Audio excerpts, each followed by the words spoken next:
Coucou tout le monde, on se retrouve pour la pile à lire du Summer Book Challenge. Donc le Summer Book Challenge, je vous ai présenté la vidéo la semaine dernière si tout va bien. Je poste toutes les vidéos dans les temps, normalement c'est la semaine dernière. Donc je vous laisse en barre d'infos la vidéo. Je vous dirai bien comme toute là, je vous laisse ça dans le i. Mais le i, je ne sais pas le faire. Voilà, entre vous et moi, je ne sais pas faire. Donc c'est dans la barre d'infos. J'espère que j'y ai pensé. Sinon, bah, vous cliquez sur la chaîne et dans les dernières vidéos. Le Summer Book Challenge, je me suis prévu de lire tout plus. Des livres en plus parce que je voudrais aussi faire le Pay ton slip et je crois que pour avoir le max de slip, la taille XL, je crois que c'est 35 lectures. Je ne suis plus très sûre, mais il me semble que c'est 35 lectures. Donc il m'en faut un peu plus parce que pour le challenge, il faut lire 16 livres avec le bonus. Donc on va partir tout de suite avec le premier menu. Dans le premier menu, il y avait Soleil et là il fallait un livre jaune lumineux avec de la magie et du pouvoir. La boulette. Vous savez comment j'ai les piles à côté de moi et le premier livre est tout en dessous de la pile. Donc en fait j'ai mis la pile dans l'ordre où je dois commencer. Enfin ce qui est en bas doit être le premier livre que je dois sortir. Donc je vais essayer de sortir ça sans tout faire tomber. Donc j'ai réussi à l'attraper.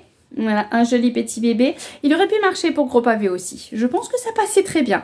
Donc La passeuse des mots, le tome 3 de Alric et Jennifer Twice. Je suis en train d'écouter le tome 2 en audio. J'espère l'avoir fini à temps parce que si jamais c'est le premier livre qui sort de ma pile à lire, ça serait pas mal. Je l'ai mis pour magie pouvoir parce que c'est la magie des mots. La passeuse de mots, elle va récupérer des mots au fil de son chemin. Donc il y a une part de magie là-dedans. Et c'est le pouvoir des mots. D'ailleurs, si jamais les filles ont fait lecture commune avec le tome 1, je crois pas le tome 2, je sais plus. Enfin bon, si jamais vous en êtes au tome 3 et que vous le lisez cet été, voilà, on n'hésite pas à en parler sur le Discord ensemble, ça serait cool. Et ceux qui ne sont pas sur le Discord, n'hésitez pas à venir nous rejoindre. Normalement, il y a le lien, si jamais il marche pas, vous n'hésitez pas à vous laisser un commentaire et je vous remettrai le lien qui marche en barre d'infos ou sur Instagram. Comme ça, c'est peut-être plus direct pour que je vous laisse le lien. Normalement, ça marche, hein, mais après, avec moi, on sait jamais. Prochaine catégorie, c'est glace. Et là, il fallait un livre avec de l'hiver, du froid, blanc, gourmandise. Et là, j'ai mis Janua Rêve de Jérémy Angelo aux éditions Twinkle parce que voilà, vous voyez là, il y a de la neige.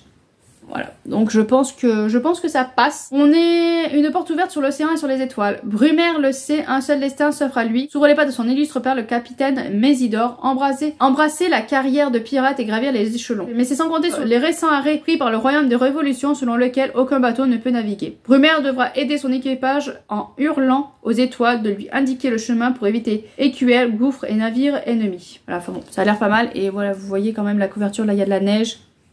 Là, il y a de la neige et tout, donc je pense que ça doit passer. De toute façon, c'est mon challenge, je fais ce que je veux. J'ai oublié, il y a mer aussi, où là il faut bleu, pirate, eau, animaux marins, vent. Donc là j'ai mis la fille, la reine sirène. Alors j'espère que c'est le 2. De toute façon, vous allez voir arriver l'autre dans la pile à lire, mais je sais jamais lequel est le 2, le 3. Et vu que c'est pas écrit, il n'y a pas les chiffres, donc je sais jamais dans quel ordre c'est cette saga. Donc j'irai vérifier sur Livre Addict de pas me planter, parce que sinon ça va pas le faire. Hein, si je lis le 3 avant le 2, ça serait un petit peu embêtant. Donc je vais vérifier que c'est bien le 2 celui-ci, mais j'ai mis la fille de la reine sirène. Animaux marins, bah là on a les sirènes. On va avoir normalement des pirates, de l'eau forcément, et du bleu, bah la couverture est un peu bleue. Non, pas du tout. Si, le nom de l'auteur est en bleu. Mais bon, le bleu ça marche pas, mais tout le reste ça rentre. Si, on a un petit peu de bleu là autour.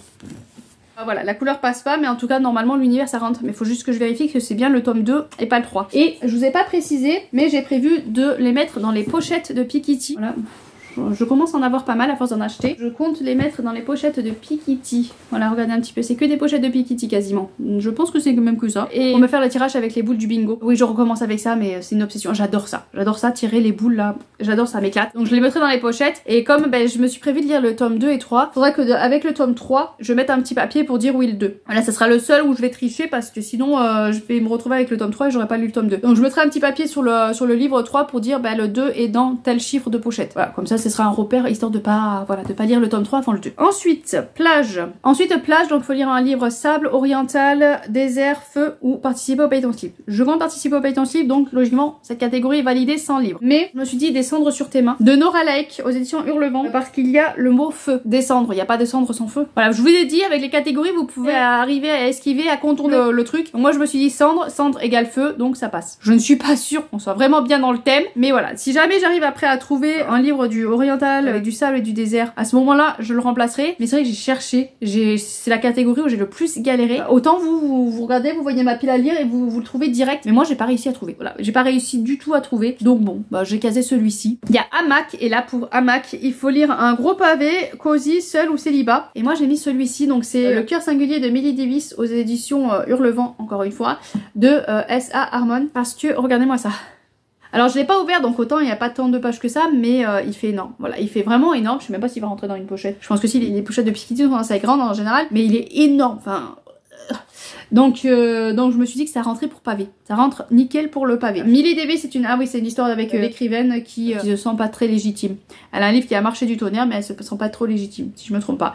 Enfin bon, voilà. Donc pour le pavé, pour le petit hamac. Voilà, je vais me mettre dans ma hamac et je vais lire ça tranquillement. On a vacances scolaires et là, il fallait lire un manga, une BD, un livre jeunesse, un conte, une réécriture. Et moi, je me suis mis Harry Potter, le tome 5 et l'ordre du Phénix de J.K. Rowling. Donc je vais le mettre dans les pochettes. Je le tirerai au sort comme les autres, mais je pense que je vais l'écouter en audio. Voilà, parce que vraiment Harry Potter, j'ai beaucoup... Oh là là, il me l'a explosé. Il fait plus de 1000 pages en plus. Et j'ai lu comme gros pavé aussi, ça fait baser. Et j'ai beaucoup de mal en fait à les sortir parce que les 3 premiers tomes avaient moyennement embarqué. Le 4e tome a plus embarqué en l'écoutant en audio. Donc je me dis qu'il faut que je continue à les écouter en audio parce que ça passe beaucoup mieux en audio. Donc voilà. Donc dès que j'aurai un petit audio, je me prendrai Harry Potter 5 et je l'écouterai tranquillement. Donc je suis désolée pour les grands fans d'Harry Potter, mais c'est vrai que ça m'a pas plus embarqué que ça. Peut-être que c'était vraiment les premiers tomes et qu'à la lecture de celui-là ça passerait, mais bon, je veux pas prendre de risque, je continue en audio tranquillement. Ah mais après on a croisière, donc là il y a voyage, bateau, quête, famille. Donc c'est là où j'ai mis La vengeance de la reine pirate de Tricia Levenseller, donc c'est le tome 2 ou 3. Voilà, je ne sais pas. Pareil, celui-là il y a peut-être pas écrit, ou alors il y a écrit fin tout court. C'est pas écrit à la fin, c'est dommage. Parce que du coup je ne sais pas dans quel ordre, donc faut vraiment que je regarde le livre addict pour pouvoir lire dans l'ordre. À aucun endroit il y a le numéro. Donc ça vraiment c'est un truc qui m'agace. C'est à l'anglaise, hein. Les anglais mettent pas de numéro pour savoir l'ordre des sagas, mais ça m'énerve parce que du coup des fois on lit des livres et ils pensaient pas être une saga et ça se retrouve être une saga. Ou... Moi j'aime bien quand même qu'il y ait un petit chiffre, voilà, pour qu'on puisse se repérer. Mais bon voilà, j'ai mis celui-ci. Je me dis pour l'été c'est nickel. Et puis j'avais dit qu'il fallait pas trop que je laisse traîner cette saga parce que elle était plutôt pas mal, mais ça n'est pas resté dans mes mémoires très longtemps. Alors pour sieste, il faut lire le livre qui te fait le plus envie ou le livre le plus court de ta palle. Et moi j'ai mis Portal de Marie C. Collard parce que ça fait 3 ou 4 fois qu'il se retrouve dans des challenges et 3 ou 4 fois où je ne le sors pas parce que j'ai pas le temps de lire ou qu'il tombe pas vu que je pioche au hasard. Comme là c'était dans le Third Book Challenge, donc je tirais les cartes et à chaque fois il tombe pas. Donc ça m'énerve. Donc c'est vraiment un livre qui me fait énormément envie et qu'à chaque fois je ne lis pas. Et là j'espère que je vais avoir le temps de le lire parce que vu que je vais encore faire le coup des pochettes et de tirer à la roulette, autant ça va être encore un livre qui ne tombe pas. Alors ça va m'énerver, mais bon, j'ai très hâte quand même de le lire quoi, ça m'énerve. Donc il faut qu'il tombe absolument. On pourra pas dire que celui-là je l'aurais pas montré, hein. Ce sera le livre que j'aurais montré le plus cette année. Mais bon, si vraiment il tombe pas, faut qu'en septembre je me dise, allez, tous les livres que je veux absolument lire, je me fais une pile de tous les livres que je veux absolument lire et je les lis et je fais pas de tirage au sort ou quoi que ce soit parce que sinon jamais ils sortent. On a Feu d'artifice où là il faut une couverture colorée, un feel good ou un SF. Et là j'ai mis Recherche Lily désespérément de Karen Pant aux éditions Fleuve. Coloré, je pense que ça rentre parfaitement. Et Karen Pant en général c'est du feel good. Voilà, c'est du feel good. Je n'en sais pas du tout, je sais pas du tout de quoi il parle, mais je veux pas en savoir. Je veux plonger tranquillement dans la lecture. Les Karen Pant en général, voilà, il fait 200 pages environ et ça se lit très vite, ça se lit tout seul. Donc voilà, donc j'ai très hâte. J'ai très hâte aussi. Quand je vois la pile que je me prévois, enfin bon. Regroupement, là il faut lire un livre choral avec une meute loup. J'ai mis celui-ci, donc c'est La Louve et la chamane, la meute de Laïka Tala. J'ai pris celui-ci qui est un tome unique parce que j'ai aussi la duologie. Alors faut que je vérifie sur le compte de l'autrice parce que normalement, celui-là on peut le lire avant ou après la duologie. Si je me trompe pas, elle avait expliqué dans quel ordre comment on pouvait les lire et normalement celui-là on peut le lire avant ou après la duologie, faut que je vérifie. Si jamais on peut pas le lire avant, ben je switcherai avec le tome 1 de la duologie, mais si on peut le lire avant, ben voilà. Faut juste que j'aille vérifier sur le compte de l'auteur. En tout cas voilà, si vous vous rappelez, c'est les livres pépites que je vous avais montré, ceux qui sont déjà venus par ici. Là ils sont vraiment très beaux, là c'est la dernière là, avec le loup, le cheval là. Non mais regardez-moi ça, enfin... Voilà. Je suis en amour devant les livres, après c'est de la... Voilà, faut que vraiment je me mette dans la tête que c'est de la romance. Et ce que j'ai peur, voilà, c'est le côté olé olé. Parce qu'en général, quand il y a des loups, il y a du olé olé assez hard. Enfin, assez hard. Pour moi, en tout cas, ça fait beaucoup. Donc, à voir. À voir, mais vraiment... voilà, trop bon. Faut juste que je me renseigne, être sûr, voilà, que je me plante pas, qu'on peut le lire avant la duologie. Je vais tout faire tomber à force d'empiler. Ensuite, on a Ami, et là, il faut lire un French to Lovers, Elf, LGBTQIR+, ou extraterrestre. Et moi, je me suis mis Gardien des cités perdues, le tome 2 de Shana Messenger aux éditions Pocket Jeunesse. Voilà, c'était mon fils de 16 ans qui m'avait offert pour la fête des mères l'année dernière, pour mon anniversaire de l'année dernière, ou Noël, enfin bon, je ne sais plus en tout cas. Voilà, c'est mon fils qui me l'avait offert, je l'ai pas écrit pourquoi. J'ai même pas écrit que c'est lui qui me l'avait offert, quelle bécasse. Voilà, donc je mets celui-là parce que normalement, si je me trompe pas, on est avec, comment elle s'appelle, Sophie, ah ben c'est écrit là. Sophie qui va découvrir qu'elle fait partie des elfes, donc voilà, donc ça rentre parfaitement dans la catégorie, regarde-moi ce... Ah, trop beau. Donc ça rentre parfaitement. J'espère juste que, parce que ça fait très longtemps que j'ai lu le tome 1, j'espère juste que je vais pas avoir perdu trop d'éléments. Après je me rappelle voilà de Sophie qui découvre que c'est une elfe, elle va découvrir l'univers d'où elle vient de base. Donc on verra, j'espère que j'arriverai à remboîter les choses. Donc j'ai ce tome 2, j'ai le tome 3 aussi que je pourrais lire parce qu'il est dans ma bibliothèque. Et après petit à petit il faudra que je me procure les autres, mais pour l'instant je crois qu'on est à 10 ou 11 tomes. Donc je suis pas finie avec cette saga. J'ai fini une grosse saga il y a pas longtemps, donc je peux continuer une autre grosse saga. Là c'est Fête où il faut lire de la fantasy, petit peuple, troll, faire une LC ou vampire. J'ai mis celui-ci. Pareil, lui aussi pour gros pavé ça peut rentrer. Mais j'ai mis Le Sorceleur de André Sapkowski. Je compte lire le livre 5. Si j'ai le temps, je lirai aussi le livre 6. Mais la priorité c'est de lire le livre 5. Voilà, histoire d'avancer dans Le Sorceleur. J'étais restée bloquée sur la fin du tome 4 où il se passe une scène horrible. Et donc voilà, donc j'étais restée sur cette scène là et je me suis dit bon faudrait quand même à un moment donné que je continue, donc voilà, donc je me prévois le tome 5 cet été et avec un peu de chance je lirai aussi le 6. Donc là Inconnu, faut lire un livre auto-édité. Alors au départ je voulais sortir un Jean-Luc Odessa et impossible de remettre la main sur ces livres. Alors ils doivent pas être loin hein. Ils doivent pas être loin parce que je voulais lire le dernier cycle, donc si j'ai le temps je lirai le dernier cycle, le tome 1, mais je sais pas. Voilà, c'est tellement le bazar que j'arrive pas à le retrouver. Et du coup, je me suis mis Selena, le tome 2, Les Royaumes Infinis de Celia Russ. C'est un auto-édité. Et je me suis dit que ça avance aussi mes challenges annuels. Parce qu'il y a Selena, le tome 2, que un de mes fils m'avait choisi à lire pour cette année. Donc en même temps, voilà, je fais deux pierres deux coups. J'avance mon challenge de l'été et j'avance aussi le challenge de l'année. Les petites pales. Voilà, c'est bien que j'ai pas retrouvé le dernier cycle. Comme ça, j'avance. Je sais plus où les poser, ça. Ça en fait trop. Pays, là il faut lire un auteur français et j'ai mis celui-là. Magie et sentiments, l'énigme de Ganfort, j'arrive pas à le dire, de Ariel Holz. J'ai eu un gros coup de cœur sur le tome 1, donc forcément je me jette sur le tome 2, j'ai trop hâte de retourner avec ces personnages dans l'univers. C'est écrit tout petit, je me rappelle pas que le tome 1 était écrit si petit. Enfin je regarde parce que j'ai l'impression que c'est écrit plus petit ou alors c'est mes yeux qui se sont habitués à un autre livre, à une autre taille d'écriture, mais j'ai l'impression que c'est tout petit. Enfin bon, ça se dévore de toute façon, ça se lit très très vite. Vraiment gros coup de cœur sur le tome 1, donc j'ai hâte, voilà, j'ai hâte de continuer. Découverte, donc là faut lire un coup de cœur de quelqu'un d'autre. Voilà, et si je me trompe pas, autant je me trompe. Alors, elle a pas écrit, parce que c'est Elodie Lee qui me l'avait offert, elle a pas écrit que c'était un coup de cœur, mais bon, c'est quand même un post-apo qui l'a fait pleurer. Donc je pense que potentiellement c'était un coup de cœur. Voilà, tu me diras si jamais c'était pas un coup de cœur, je switcherai avec un autre parce que de toute façon tu m'as mis, j'ai un de tes coups de cœur d'ailleurs dans la pile. J'ai un de tes coups de cœur dans la pile, c'est lequel? C'est lequel que j'ai vu que c'était ton coup de cœur? Je suis bête ou quoi? Il me semble que j'ai mis dans ma pile un de tes coups de cœur, mais je ne sais plus. Ou alors c'est enfin je sais pas, j'ai vu passer un coup de cœur à toi, ou alors je l'ai déjà lu. Non, c'est Souveraine, je suis en train de le lire. Québécasse. Donc bon c'est pas grave, mais bon. Donc si jamais, voilà, c'est pas un de tes coups de cœur, tu me rectifies, mais il me semble que t'as eu un coup de cœur sur celui-ci. En tout cas, ça t'a fait pleurer, donc un livre qui fait pleurer, ça reste un coup de cœur, non? Voilà, enfin bon, n'hésite pas à me démentir si tu passes par là, Elodie. Donc c'est Apocalypse Blue, c'est du post-apo. Donc je pense que moi, je risque d'avoir un coup de cœur par contre. La saison des ravages, donc là, je sais plus. Ils s'appellent Kiran, Mathieu, Tobias et Charlie. Ils ont 14, 20, 10 et 16 ans. Ils vivent en Inde, en Australie et dans l'Utah lorsque les conséquences cataclysmiques du dérèglement climatique s'abattent sur leur tête. Tornades, tsunamis, inondations, ravages subites des mondes. Leur monde. Chacun d'eux se retrouve seul dans la tourmente jusqu'à ce qu'ils se rencontrent sur la route dévastée. Ensemble, ils vont devoir affronter territoire hostile et folie humaine pour survivre et retrouver ce qui leur a été arraché. Donc on aura un bon post-apo avec les résumés habituels, mais si ça l'a fait pleurer, moi ça me dit bien. Je sais pas combien par contre il y a de tomes, faudrait que je vérifie, mais voilà. Et je pense à moi, faut lire un tome 2, et je me suis mis celui-là, Persona, le tome 2, de Yelena, pareil, il était dans la Tarot Book Challenge, j'ai pas eu le temps de le lire, donc j'espère que là j'aurai le temps de le lire parce qu'il va y avoir la campagne Ulule pour le tome 3, je crois que c'est durant l'été, hein. Je sais pas si c'est pas dans l'été là qu'il y aura la campagne Ulule pour le tome 3, donc voilà, et j'avais énormément aimé le tome 1, j'ai plein de souvenirs de ce tome 1, même je pense qu'on est sur un coup de cœur, je sais plus si j'avais dit quand je vous en ai parlé, si c'était un coup de cœur ou pas, mais je pense qu'on est quand même sur un coup de cœur sur tome 1, donc j'ai très hâte voilà, de replonger là-dedans et de voir comment ça va se passer, parce que c'est vrai qu'on finissait le tome 1 sur une fin...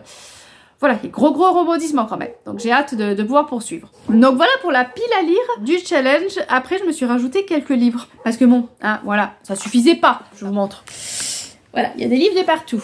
Donc il y a des livres de partout, ça ne suffisait pas, il a fallu que j'en rajoute pour essayer de réussir le paye ton slip au maximum. Donc je sais pas si je les rajoute dans les pochettes, parce que si je rajoute dans les pochettes, je sais même pas si j'aurai assez de pochettes pour rajouter. Enfin bon, priorité pochette pour le challenge. Après s'il me reste quelques pochettes, je rajouterai des livres qui ne font pas partie du challenge. Mais bon, je me rajoute quelques livres, des livres que j'ai très envie de lire, et que je n'ai pas réussi à caser dans le challenge. Donc déjà j'aimerais bien lire Equinox, voilà, une super BD qui m'a été offerte par Caro Magicabou. Je crois que c'est ça ton pseudo. Non, là il y a ton vrai prénom. Donc c'est pas ton pseudo. Mais bon, Si je me trompe pas, c'est Caro Magicabou. Si j'y pense, je vous laisse pareil en barre d'infos le lien de la chaîne d'Elodie et le lien de la chaîne de Caro. Donc voilà, donc vraiment j'ai hâte de m'y plonger. C'est du Royal Wallenstein avec des chevaux. On ne peut qu'aimer. Pareil, j'aimerais lire celui-ci, La forêt aux fleurs d'argent. Donc celui-là, je pense que je vais lire avec petite fille parce qu'elle avait beaucoup aimé le premier livre. C'était La forêt aux fleurs d'or. Voilà, 2 petites histoires. Et là, pareil, il y a 2 petites histoires dedans. Ma fille avait adoré. Et puis le dessin, enfin, le dessin est magnifique. Voilà, vraiment le dessin sublime.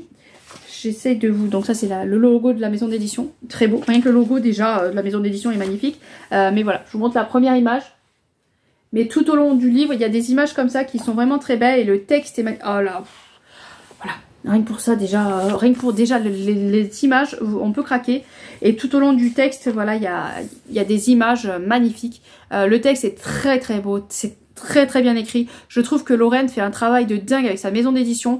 Elle se donne à fond. Et vraiment, voilà, faudrait vraiment que cette maison d'édition marche à fond parce que c'est vrai elle galère un petit peu parce que c'est une maison d'édition qui prône le 100% français, donc c'est publié en France, là ça a été imprimé en France et elle disait qu'elle galérait pour trouver un imprimeur qui fasse les graphiques, donc vraiment voilà, elle fait un boulot de dingue, elle nous publie des livres magnifiques, donc vraiment allez la soutenir si vous avez des enfants, vraiment c'est des livres magnifiques, vraiment, et les textes sont très très très très beaux. Donc voilà, d'ailleurs pour l'école, c'est peut-être un peu juste parce que c'est des CP, CE1, parce que je suis en train de réfléchir voilà, pour les cadeaux de fin d'année, potentiellement pour l'école, mais après il faudrait que les enfants lisent peut-être avec les parents quand même, parce que ouais, je sais que ma fille adore, mais le lire toute seule, c'est encore peu compliqué. Après elle est en difficulté aussi niveau lecture, mais ouais, vraiment histoire à lire avec les enfants, c'est pépite. Donc sinon des livres qui sont pas sortis du Tarot Book Challenge, non ça c'est pas celui-là. Sinon j'aimerais lire en lecture commune cet été Angelina Delcroix, donc Mémoire d'un expert psychiatre. Donc à voir, c'est avec l'Antre du Bonheur qu'on doit le faire en lecture commune, donc voilà, quand tu seras dispo. Pareil, je crois que c'est avec l'Antre du Bonheur aussi, donc si après vous voulez nous rejoindre, hein, ce sera sur le Discord. Alors je sais pas si ce sera sur le Discord à elle ou sur le mien, on verra comment on gère. Mais voilà, on a prévu de lire La Servante écarlate en lecture commune. Alors j'aimerais lire celui-ci, Universal Legacy, parce que c'est l'auteur qui m'a gentiment fait parvenir ce tome 2. J'avais très peur de l'attaquer parce que j'avais peur d'oublier plein de choses. Et puis il y a Elodie Lee qui l'a reçu et qui m'a dit... À la fin, il y a un genre de glossaire où il y a, voilà, pour se remémorer un petit peu ce qui s'était passé dans le tome 1 avec les personnages et tout. Donc parfait. Je sais qu'il y a des choses qu'il faut pas que je lise dans le glossaire, donc il faudra pas que je me plante, mais bon, voilà. Ensuite, livre qui n'est pas sorti. Pareil, celui-là me fait très envie, c'est La fille qui ne voulait pas se taire de Abby Daré. Une jeune fille qui va se retrouver mariée avec un homme qui a déjà 2 épouses. Avec une, ça va pas passer du tout, avec une autre, ça va plus ou moins passer. Mais bon, c'est un peu compliqué. Celui-là me fait énormément envie, c'est Le Pupitre aux éditions Berlia. J'espère vraiment pouvoir le lire cet été parce que, à force de repousser, voilà, ça m'énerve. Parce qu'il a l'air vraiment très très beau. On est avec un jeune père qui va se séparer, qui va perdre son boulot si je me trompe pas. Et il va quand même essayer de faire un petit cocon pour pouvoir garder un peu sa fille chez lui. Il va acheter un pupitre. Et dans ce pupitre, il va y avoir une lettre d'amour et il va partir à la recherche de la personne qui l'a écrit et pour qui a été écrite cette lettre, si je me trompe pas. Mais bon, ça me donne très envie, il a l'air vraiment magnifique. Et j'aimerais aussi avoir le temps de lire Camera Obscura, mais celui-là c'est pas une urgence.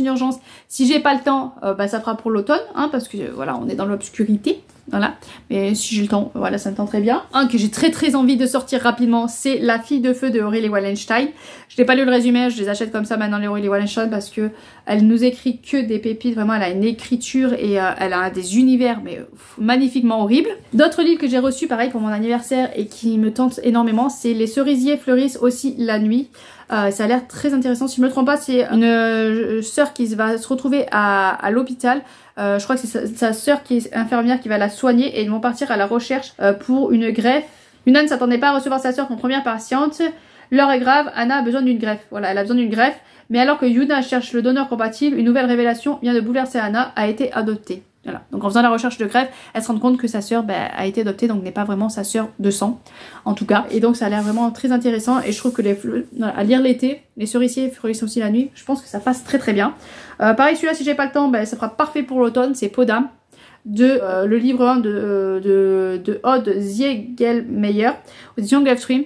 Pareil, ça m'a été offert à mon anniversaire, donc je suis là. Voilà, vraiment, c'est plus peut-être automne, mais si j'ai le temps de le lire, ça serait chouette aussi. Et un qui me donne pareil, ça peut faire aussi très automne, mais si j'ai le temps, j'aimerais bien, mais alors lui, il est énorme. Donc je pense que lui, voilà. Il y a très peu de chances que j'ai le temps de le lire, mais c'est Toutes les nuances de la nuit de Christophe Whittaker, aux éditions Sonatine. Voilà, il me tentait énormément. Après les avis que j'ai vus, ça pouvait que me tenter. On est avec un ami, enfin, il y a une jeune fille qui est allée se faire kidnapper, sauf que c'est son ami va prendre sa défense et c'est lui qui va se faire kidnapper. Et quelques semaines, quelques mois plus tard, il va réapparaître, sauf qu'il a complètement changé de comportement. Et son ami va quand même faire la recherche, elle veut savoir ce qui s'est passé. Vraiment un résumé vite fait, mais il est bien ce livre, m'avait énormément donné envie de le lire. Et donc, voilà, mon compagnon l'a sorti de ma wishlist.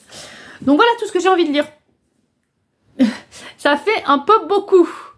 Ça fait un peu beaucoup, je ne sais pas si j'aurai le temps de lire tout ça. Hein, parce que bon, l'été c'est égal vacances scolaires égale les enfants. Début de mois, début juillet en général ça va. Mi-juillet, fin août, ça va dégénérer complètement. Voilà, c'est trop long. 2 mois c'est trop long. Après ils tournent en rond, ils s'ennuient. Fin août, voilà, la dernière semaine, on part en vacances. Donc déjà ça va leur changer les idées. On parle la dernière semaine parce que mon fils de 16 ans est en apprentissage cuisine. Donc vous savez que cuisine en général, là où tu travailles le plus, c'est l'été, donc c'est compliqué. On s'est dit la dernière semaine, voilà, c'est là où on est plus susceptible qu'il puisse partir avec nous, sinon on partait sans lui. Ça a été accepté, les patrons sont sympas, ils lui ont accepté la semaine, donc on peut partir avec lui, ça c'est chouette. Mais c'est vrai que je me dis, au plus ils grandissent, au plus ça va être compliqué d'arriver à pouvoir partir tous ensemble. Mais bon, on croise les doigts tant qu'on peut, c'est génial. Sur ce, je vous laisse, n'hésitez pas à me dire si ce challenge vous tente, si vous avez fait une pile à lire, n'hésitez pas à me le dire, que j'essaye d'aller voir ça. Je vous souhaite de bonnes lectures. Rejoignez-nous sur le Discord aussi si vous voulez discuter de ce challenge. Je vous souhaite de bonnes lectures et à bientôt bien sûr.